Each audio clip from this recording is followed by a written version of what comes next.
no one is coming to save us. It is on us. We need to be prepared. We need to be ready, able, and willing to self-rescue. We need to be smart and pay attention. My first priority is to protect my children and to make sure they are taken care of. That is my very first priority.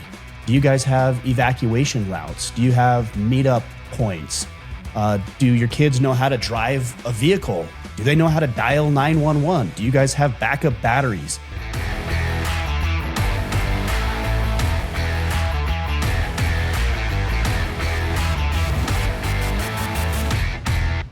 I want to talk with you a bit today about the LA fires, and a bit of an ancillary to that is the flood relief efforts in North Carolina. There's a lot of lessons that can be learned and a lot of lessons that we need to learn in order to best prepare ourselves and the people that we care about, our families, our friends, our coworkers, and our community members. And it's painfully, in the most literal sense of the word, how obvious it is that we have some ineptness going on. We have a lot of blame shifting and pointing fingers. We have a lot of confusion.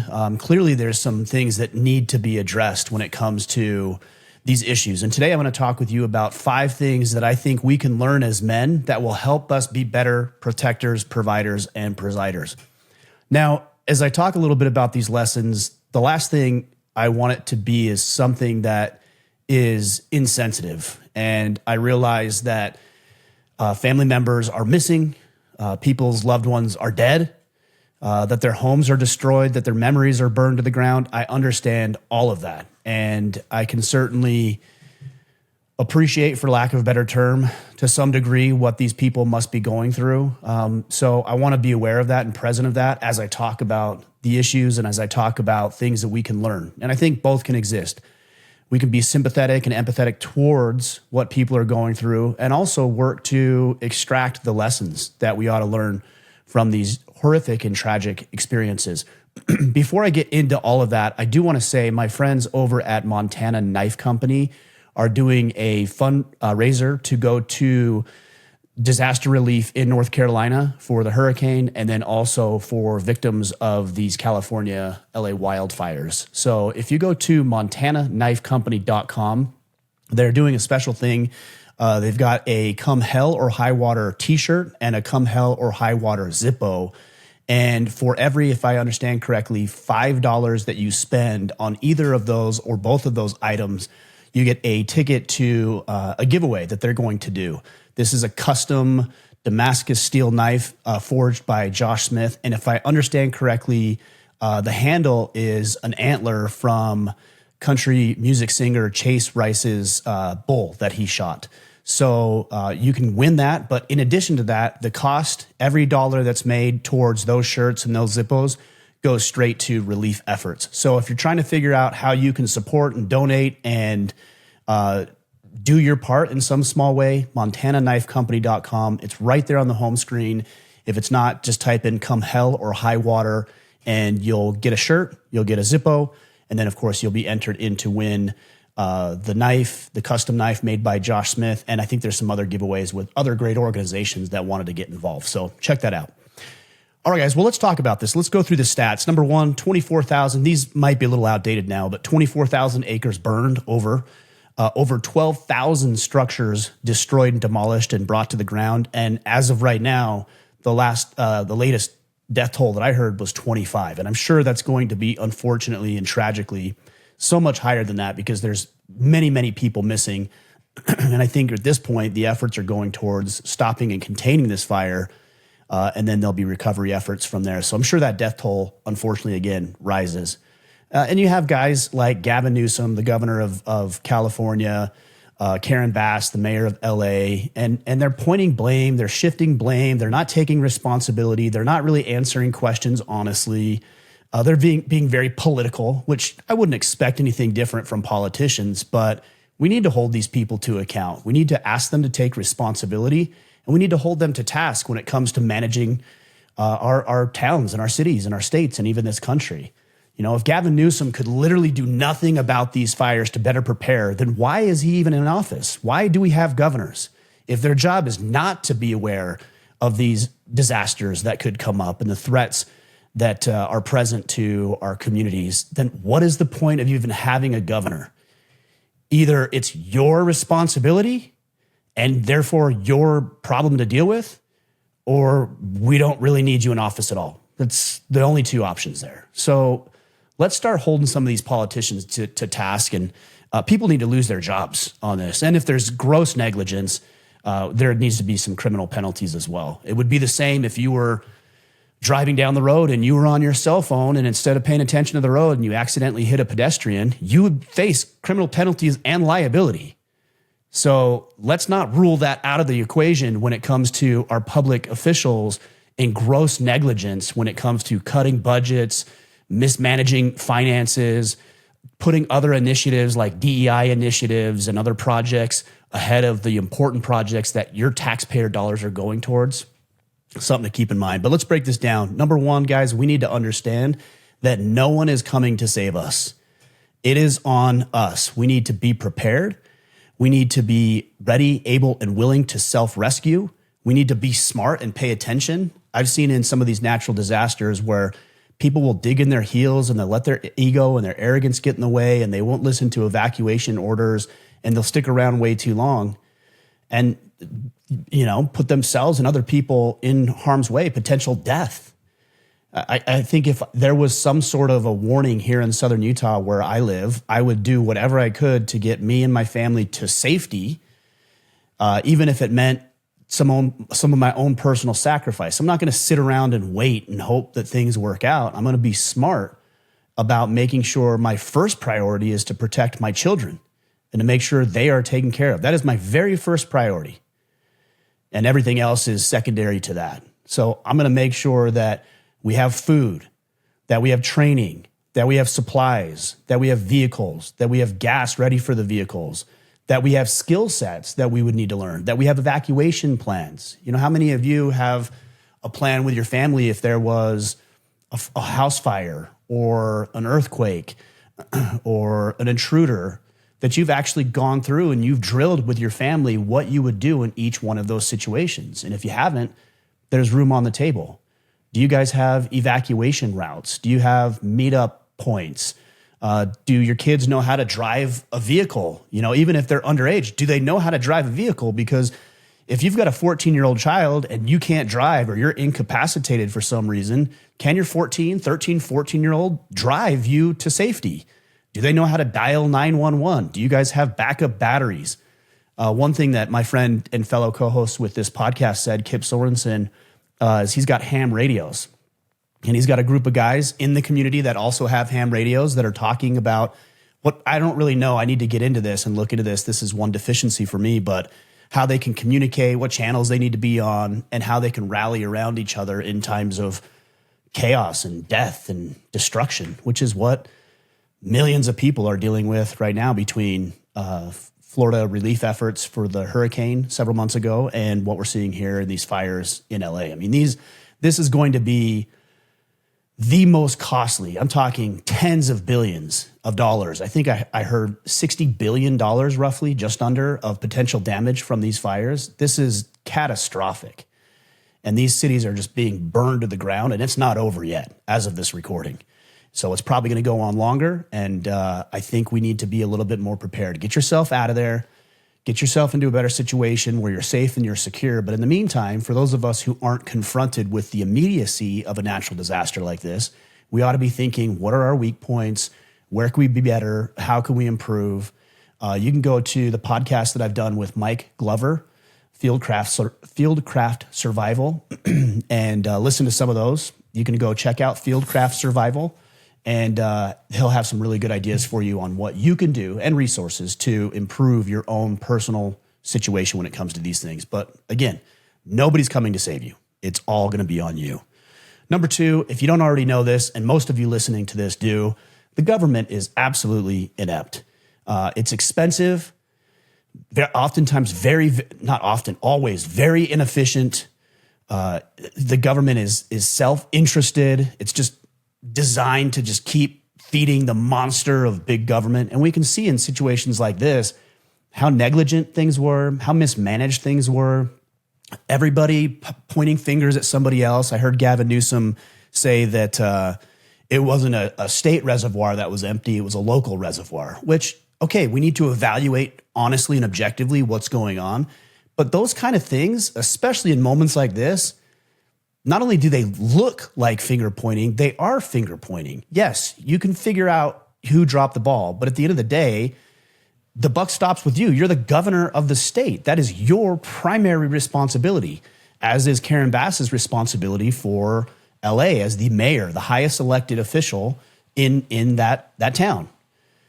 Guys, the government is horrible. I mean, it really, really is. And I'm not anti-government. I think there needs to be some governance in the type of democracy or republic, I should say, that we live in. Governance is important, but we need to keep it as minimal as possible. And we need to make sure that we're bringing outside people, primarily entrepreneurs who are smart and innovative and efficient and effective and know how to deploy resources, because they have finite resources. The government has an infinite amount of resources, because if they run out, they can do one of two things: tax us, steal our money. And not all taxation is theft, but excessive is. And we need to elect representatives who understand that and know what that line is as we talk with them and we get ourselves elected. But yeah, we need these people to do what we want them to do and to put our interests first. Shutting down borders, for example, arresting criminals. I'm going to talk about some of this stuff. Putting important initiatives, not DEI type bullcrap, ahead of making sure that we're aware of the potential threats that we could get ourselves into. And not every area is prone to the same risk. When I was up in Maine, the likelihood of a fire destroying, tens of thousands of acres was significantly diminished, because there's water everywhere and it's absolutely green and lush everywhere. Versus LA, you have a drought and it's dry and there's debris and everything else, and foliage and fallen trees and shrubs that need to be cleared out and cleaned up. And so the risk of a fire is greater. The risk of a blizzard and a power outage in Maine could potentially be higher. So depending on where you're at, you really need to pay attention to that. But there's an interesting development here too, and that is these insurance companies. When you have, like I said, $60 billion of loss, I don't know if the statistics are true, but one statistic I saw is that roughly half of that, it's probably even less, is actually insured. That means there's tens of billions of dollars worth of property and damage that is not insured. And it's easy to look at the insurance companies and point blame at the insurance companies. An insurance company is a private company, and they make rates based on their subjectness to risk, the potential loss that they would have to insure, the likelihood of something actually even happening, and then they have to balance that with what people can and will pay in order to cover the potential loss.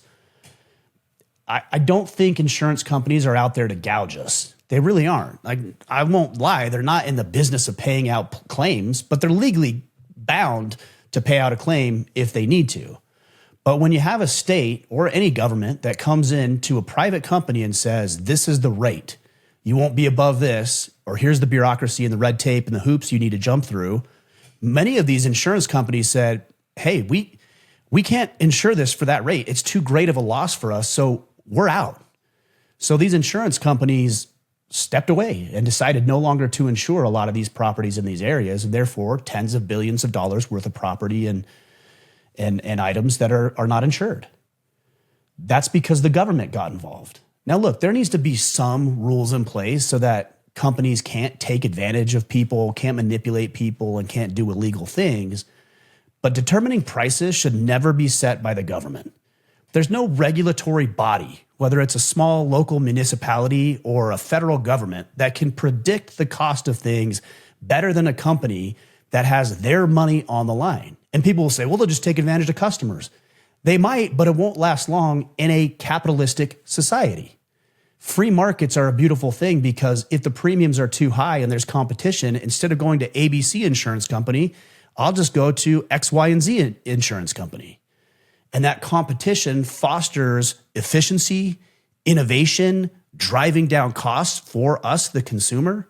But when the government comes in and automatically starts inflating prices or reducing prices and setting and dictating prices, we're getting closer to socialism, if not communism, when a government is controlling the means of production and the cost of goods and services. There's 330 million people here in the U.S. It's probably higher than that at this point.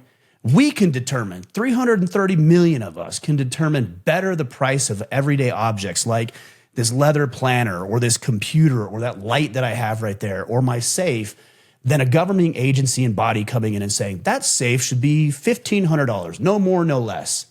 They have no idea what it takes to build that safe, what materials go into that, the cost of hiring employees or upgrading machinery to put that safe together, the value I think it's worth. No idea at all. Let insurance companies and private institutions set prices dictated by what the market demands. And then the third component of the government being inept, guys, is that we just have to get involved in local politics. We can't avoid it. I've avoided it for a very long time, and it's just clear and evident at this point that if we continue to avoid it, we'll continue to have these rats and these snakes leading us and representing us and making horrible, horrible decisions on our behalf. All right, number 3, DEI, diversity, equity, and inclusion is a sham. Do you all get this now? Like, do you understand? It's horrible that you have so much destruction, so much carnage, so much wrath, and so much death in order for people to get it through their thick skulls that DEI is an absolute travesty and, quite frankly, an evil concept. The fact that we need to hit some quota based on immutable characteristics is in itself racist. And contrary to cultural belief, yes, there is racism against white people too. And I'm not here to compare who is treated more poorly or less poorly. Racism exists. I know that. But when you start making rules or agendas or initiatives that base it on immutable characteristics, like the color of our skin, you're naturally not going to get the best people or women, for example. And I'm not saying women are not good at certain things. And I'm not saying that whether you're black or white, you are good or not good at certain things. That's not what I'm saying. What I'm saying is that if color is the primary motivator or sex is the primary motivator for hiring you, then that means I could and very realistically will overlook someone who is supremely qualified. But if I have a standard of qualifications that need to be met for a firefighter, let's say, I don't care if you're black. I don't care if you're brown or white. I don't care if you're a man or a woman. I don't care if you have red hair or a beard or this or that. It doesn't matter to me. What I care about, and private companies know this, is can this person do the job? And for what I'm willing to pay them and what they're willing to expect in return, payment-wise, are they going to produce maximum output? If that's the person I'm going to hire. But you get institutions, academia, government, and even a lot of DEI initiatives inside of private organizations. And there's some reasons for that that I think we addressed just recently in one of the podcasts as to why that is the case. I'll have to remember. I was talking with somebody about that. I'll have to think about what that was. But we can't have DEI in place anymore. I don't care who you love. I don't care who you sleep with. I don't care if you're a man or a woman. I don't care if you're black, brown, white, or any other color of the spectrum. It doesn't matter. Can you get the job done? If you're a white guy, cool. If you're a black woman, cool. It doesn't matter. Can you meet the standard and get the job done? So we're going to reject DEI. We're going to laugh and mock anybody who tries to initiate these sort of ideologies into our institutions and our governing bodies because it's dangerous, clearly, it's destructive, and it actually promotes some horrible things like racism and infighting between sexes and races. It's a horrible, horrible, evil thing under the guise of equality. We just got to figure that out. Number 4, criminals ought to be caught and punished. Now, what does that have to do with fires? We don't know all the details about how all of these fires were started, but we've seen plenty of evidence that there are people that are now starting fires in Southern California. I just read that one community, a group of citizens, placed an individual under citizen arrest. This happened to be a homeless man who, come to find out, is here in this country illegally. And he had a blowtorch and he was setting fire and trash cans and trees on fire. And these citizens arrested it or placed him under citizen's arrest. And now he's been charged with arson or whatever else the charges might be. But we can't have criminals walking the street. Okay. Like if you're going to steal, if you're going to commit arson, if you're going to commit violence, if you're going to come into this country illegally and you start acting out of sorts or out of ways, we need to have harsh and strict punishments for those individuals. We can have empathy, we can have bleeding hearts and all that kind of stuff, but where's the empathy for the people who are impacted by what these thugs and sons of guns do? Like there's no empathy for the people who would be victimized by individuals who would love to prey on innocent people. As men, we have to put our foot down. If you commit a crime, then you should be held accountable for that crime. You should serve your sentence, do your time, hopefully you can be rehabilitated into society and you can be a productive member of the society in which you live. But at the end of the day, you need to be punished and harshly for what you did, especially as in most cases of crime, it impacts somebody else. We've got to put our foot down on criminal convictions. And California is notorious for letting people out of jail, for reducing sentences. Joe Biden just commuted sentences for it was like 30 or 40 individuals who were on death row. That should not be tolerated and it should not be allowed. And anybody who makes those kind of exceptions, whether it's the George Soros DAs and these type of politicians, we ought to remove them from their office. We ought to remove them from any sort of influence or power. And we ought to say, no, criminals are going to be convicted and we're going to keep our community safe. And we're going to support our law enforcement who handles these situations and keeps the rest of us in a functioning civil society. And then the last point here, guys, and this is one that a lot of people overlook, and I may have overlooked this 10 years ago, but ever since I got into hunting and being more involved in the outdoors, I realized more and more that humans are animals. Now, we like to say that we're sophisticated, and of course, we're very intelligent, and we've evolved past other species, of course. But we're also animals, and we're also part of nature. We don't get to take ourselves we don't get to separate ourselves from what happens in nature. So when you have waterways that are being diverted, for example, from northern parts of this country and Canada into the Pacific Ocean, when those waterways can very easily be diverted to fill up our reservoirs to keep us safe, those aren't good decisions. Now, you might say, well, it's keeping this fish alive or this plant species alive. And while I can certainly understand that, in this case, we are part of nature. Now, we have to do it responsibly. We have to do it wisely. We have to do it with conservation in mind. We have to do it with generational long thinking so we can have a good place for our kids and our grandkids to live. But it's no different than, other than it's more sophisticated, than a colony of ants building an anthill, building a home. Now, you could say, well, they're destroying the environment around them. Are they, or are they part of the environment? So we don't get to take ourselves out of the conversation about us being part of nature. We have to balance our own personal needs as a species, as human beings, with the needs of the wildlife and the flowers and plants and vegetation and trees around us. It's a symbiotic relationship. But when it gets so one-sided that we'll put ourselves in danger because of, a special obscure plant species or some sort of animal species that, doesn't have any real relevancy in the way that we operate our day-to-day lives. I'm not here to tell you that we just get to run roughshod over all that God has created. We have a responsibility for stewardship, but we also have a responsibility to take care of ourselves. And I think there's a way to find the balance between ensuring that we can create a beautiful country and maintain a beautiful country and also serve our needs to keep ourselves safe, secure, alive, happy, healthy, thriving, and an opportunity for freedom and liberty and fulfillment in our lives. And I don't know what that balance is, and we'll have a lot of discussions about that, and we can continue to talk about what that balance is. But, when it comes to hunting, for example, I love being part of the hunting community because, Yes, I'm extracting resources from nature. If I go out, for example, and I kill a deer and I bring that home, that deer is no longer in nature, but that deer is here to feed my family and my friends and my community members, and we enjoy having that food here.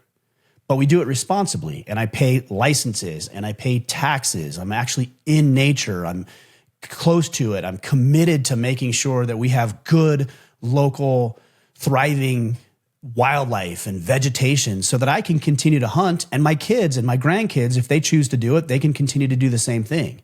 It's a symbiotic relationship. When somebody says, well, I can't believe you'd kill an animal. Well, it's way better for me to go into nature to provide and contribute towards conservation efforts, even if it's so I can hunt. It's not the only reason, but that's a reason. It's way better to do that than to go down to your local grocery store and pick up some meat. You know, you call it meat, but that is an animal, and then consume that. Like, which is the bigger drain in the wildlife, in nature? I would argue that it's the mass-produced slaughterhouses and everything else. And I'm not even here to say that that's entirely bad. You know, the way we do it, again, we have to have some level of civility. We are an evolved species, but at the end of the day, we're part of nature, and we ought to be more involved in nature when it comes to managing waterways, managing reservoir levels, even going in and clearing out debris. I mean, how many companies would pay? Logging companies, I don't know the answer to this. If somebody knows, please tell me. If you're a logger or in the industry, let me know. How many logging companies would go in and pay the state of California, I should say the citizens and the taxpayers of California, to come in and pick up dead, fallen trees and to clean up the debris so that they can use it in their business? I'm sure that would happen. If not that, maybe even just people who need to collect firewood for the winter. I mean, there's opportunities here, but to say like we're not going to clear out any of the vegetation at all because, you know, we need to leave the forest alone, that's stupid. Clearly it's stupid. But most people don't look beyond just a little bit more thinking about, hey, you know, we realize we want to protect the forest, but this is actually protecting the forest when we pull the dead trees out of here and we do controlled burns and we manage the water effectively and we let the reservoirs be full. And then we can start worrying about, now do we pump it into the Pacific Ocean? There's things that we can do here. And we got to get rid of these stupid ideologies that keep us from doing practical things, pragmatic things that keep ourselves safe, keep us fulfilled, and also find the balance between us and the symbiotic relationship we have with the wild. Those are the lessons that we can learn. There's a lot more, I'm sure. No one's coming to save you. The government is inept. DEI is a sham. Criminals ought to be caught and punished, and humans are part of nature. We don't get to absolve ourselves from that. Again, if you want to support, and I hope that you do, I'm personally supporting as well, towards the relief efforts for the victims of these LA fires and also the victims of the floods, mainly in North Carolina. Head to montanaknifecompany.com. Come hell or high water shirt, come hell or high water Zippo. And I think it's $5. You can look on there, but I think it's every $5 that you spend on those two items, you will be given a ticket to entry for the custom forged knife by Josh Smith using Chase Rice's antler, it's a beautiful knife. You ought to go check it out. If nothing else, go check that out. But I would highly encourage you to support as well. We are a brother's keeper, and it's crucial that we help where we can. If we can be there, great. If we can't, but we can donate financially, and that goes towards relief efforts. Whatever we can do, I think we have a responsibility to do it, especially since we're trying to be good protectors, providers, and presiders. All right, guys. Those are the things that men can learn from the LA fires. I hope that helps. If you have other thoughts and ideas, or you think I'm completely off base and I'm ridiculous, please let me know. We'll have a healthy discussion about it. And maybe you can shed some light on some things that I don't quite fully understand, as I hope that we do for you. All right, guys, we'll be back next week. Until then, go out there, take action, and become the man you are meant to be.